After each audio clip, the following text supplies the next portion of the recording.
Share হোল্ডারদের জন্য 2025 সালে 22% লভ্যাংশ ঘোষণা করেছে বাংলাদেশ ন্যাশনাল ইন্স্যুরেন্স কোম্পানি। মঙ্গলবার 30তম বার্ষিক সাধারণ সভায় এই ঘোষণা দেন প্রতিষ্ঠানের চেয়ারম্যান মোস্তফা কামাল। সভায় বীমা শিল্পের বৈশ্বিক পরিস্থিতি তুলে ধরে তিনি বলেন, বাংলাদেশে এই খাতের সম্ভাবনা প্রচুর। এটি কাজে লাগাতে ইন্স্যুরেন্সটির কর্মীদের আহ্বান জানান মোস্তফা কামাল। বলেন, অতীতে কর্মীরা যেভাবে ন্যাশনাল ইন্স্যুরেন্স কোম্পানির সাফল্যের জন্য কাজ করেছেন, আগামীতেও তিনি তাদের পাশে চান। সাধারণ সভায় বক্তব্য রাখেন কোম্পানির সচিব মাসুদুর রহমান এবং কোম্পানিটির প্রধান অর্থ কর্মকর্তা ফিরোজুল ইসলাম, মুখ্য নির্বাহী কর্মকর্তা মোহাম্মদ সানাউল্লাহ। অনলাইনে অনুষ্ঠিত এই সাধারণ সভায় কোম্পানির পরিচালকরাও উপস্থিত ছিলেন। এ সময় কোম্পানিটির আর্থিক প্রতিবেদন উপস্থাপন করে শেয়ার হোল্ডারদের ভবিষ্যৎ পরিকল্পনা জানানো হয়।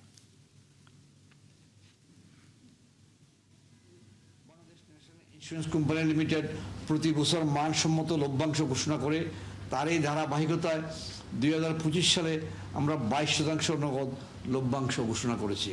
সময় মতো বীমা দাবি নিষ্পত্তির মাধ্যমে আপনাদের কোম্পানি সুনাম অর্জন করেছে এবং সেই সাথে অভিজ্ঞ ব্যবস্থাপনা কর্তৃপক্ষের কর্মদক্ষতাকে কাজে লাগিয়ে কোম্পানির শক্তি ভিত্তি তৈরি করে, যা ভবিষ্যতের নিয়মিত অগ্রগতি বয়ে নিয়ে আসবে।